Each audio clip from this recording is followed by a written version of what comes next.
Everybody always talks about, we're gods, and that we need to embody our godlike nature and stuff like that. But many people are never going to do that inside this life. Most people don't even understand what it really means to be a god, which is why I got to really explain that to you guys right now. Real quick, if you don't know me, what's good? It's your boy Dot from Dot Me Now Coaching and Entertainment for Coaching. My links are down below.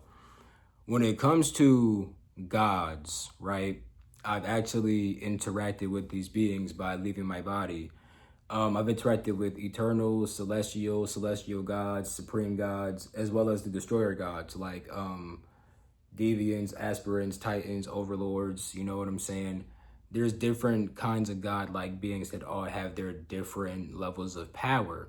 So what even at first makes you a god, To become like a demigod, you need to become an eternal, right? Which is a being that is able to become immortal due to the fact that it is drawing on the energy of its eternal spirit. This is why 7D consciousness is so pivotal to become a god, because you first need to actually become an eternal, right? You need to actually make contact with your spirit and then draw off the energy of your spirit. When you do this, you don't ever need any outside form of sustenance. Like me, right? I have not been eating for 9 days, okay? I'm going to continue to do this. I'm not saying that you don't ever have to eat again. It's just that you're not dependent on food, okay? Like if you go to Asia, where you have the different immortals at, right?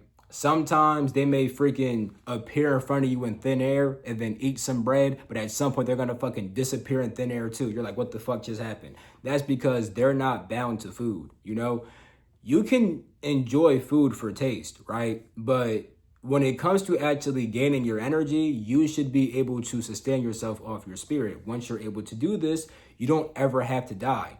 Like when it comes to these Taoist immortals and shit like that, they can choose, like some people choose when they want to leave this body, right? But they could have stayed inside the body forever.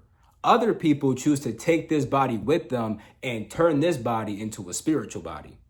And at that point, it's immortal. So there's different levels of spiritual immortality, but it all involves being able to draw upon the eternal power of your spirit. Because your spirit is an infinite, eternal, energetic awareness. If you draw upon that energy, it's infinite. You're always sustaining yourself, okay? But the next step of being a god, right, it actually goes beyond that, because gods are also able to manipulate the various different forces of nature, and they're able to manipulate different dimensions on different planes of reality. By the way, a dimension is not a place, right? The word dimension, if you look up the word dimension, it means a measurable extent of some kind, right? So it's something you can measure, like length, width, height. But then you also have things like time, space, light, sound, gravity. Gods can manipulate all that shit. Time, space, light, reality, all that. They can manipulate the fire, the wind, the water. They can manipulate natural forces, all that shit. And they could do that on various different planes of existence. This is what starts to really make you a god. But you can't even get to that extent if you don't first become an immortal. Now, some people may be able to like manipulate fire and stuff like that, you feel me? But it's not to the extent as a true God, you feel me? There's levels to this shit. And I'm not trying to act like I'm a super duper God being. No, I am trying to walk that path, and I am making videos sharing my journey, right? Like I'm dropping, the videos should be already dropped if you're seeing this video, about how I've been fasted for 9 days and, just sharing my journey of spiritual immortality and stuff like that. You feel me? This is a path that I always knew I was going to walk on, and my body kind of forced me to get on this shit anyway. Granted, I've already been trying to do things to get like, to get like this, but now I'm fully like getting like that. And if we're going to be honest, I really do see how we don't really need any outside form of sustenance. Like I still drink fruit juice, but I drink fruit juice because that shit tastes good, not because I actually need that shit. In fact, my body would probably want me to stop drinking that shit, which is why sometimes I don't drink it. You feel me? I drink it when my body seems to be accepting of it and I could actually enjoy the taste, But when it comes to becoming a god, man, you got to understand how when it comes to these different levels of consciousness, right? Most people talk about hitting 5D awareness, right? 5D awareness is great. At that point, you are in tune with your soul. You are in tune with the consciousness that has split off from that eternal energy, in order to have an individualized experience with inside of a certain realm of existence, right? That's what your soul is, right? It's this consciousness, right? But your consciousness is connected to your spirit. So, my fault, I just had to burp a little bit. Now, with that being said, right, when you hit a 5D consciousness, you do become aware of the fact that, oh my God, I am a soul and I am connected to this infinite eternal energy, right? But you're not fully drawing upon it yet with inside of this body. You feel me? You're kind of just contacting the soul and you're understanding more about, oh, this is why I incarnated here. Oh, these are past lives that I had. Oh, okay, I need to actually manifest these things in my life, not those other things. You get more in tune with the true self, right? You get in tune with the part of yourself that actually wanted to incarnate here and why it wanted to do that. You also begin to access the past lives that influence this lifetime. At this point, you start clearing out higher forms of karma. You clear out these higher karmic cycles that come from various past lives. You feel me? And at some point, you recognize that I have all these different past lives. I have all these different characters, but they're all connected to the same spirit on a 7D level. See, the 6D level, that's when you're like seeing your different timelines versus reality, why you made those timelines. And you also understand the different timelines of your past lives and also why you made those timelines for your past lives too. But once again, as you start seeing all that, oh my God, I made all these timelines, you start realizing that, damn, all this shit's being sustained by one eternal spirit on that 7D level. At that point, you could get in tune with that 7D spirit. And at this point, you get access to all your lifetimes, past, present, and future. You start to literally experience your existence beyond time.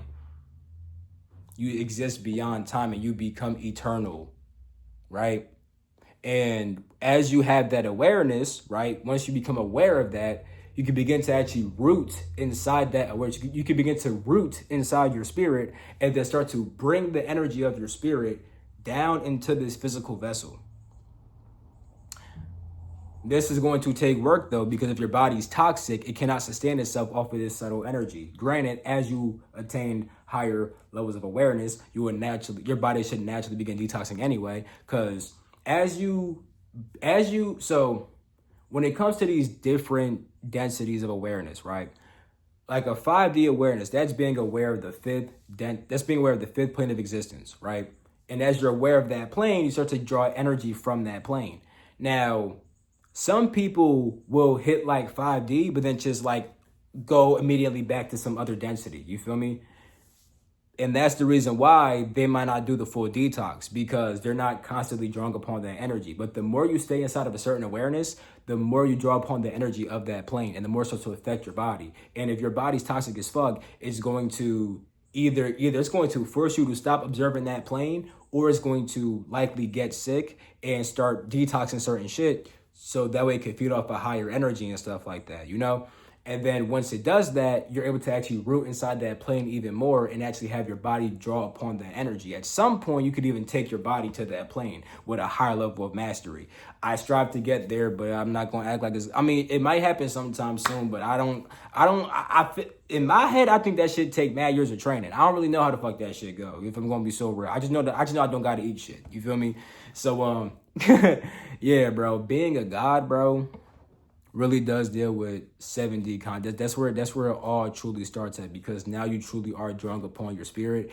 And as you draw upon your spirit more and more and more and more and more, you start to be able to do what your spirit could do, like manipulate time, space, light, and all this other shit. That's why these Taoist immortals be fucking manifesting bread out of fucking thin air and walking through fucking fire and shit like that. And they be doing the craziest shit, because they're drawing upon their infinite eternal energy, and they're able to draw upon the energy all around them and form it into whatever the fuck they want to do.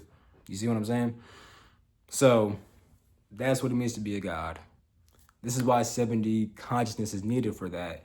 And if you guys want to watch my journey to becoming spiritually immortal and stuff like that, watch my series that's called Spiritual Immortality. And yeah, start at day 9. That's where I started the YouTube series at day 9. So go check me out. I love you all. Catch my next video. Peace. The freak out.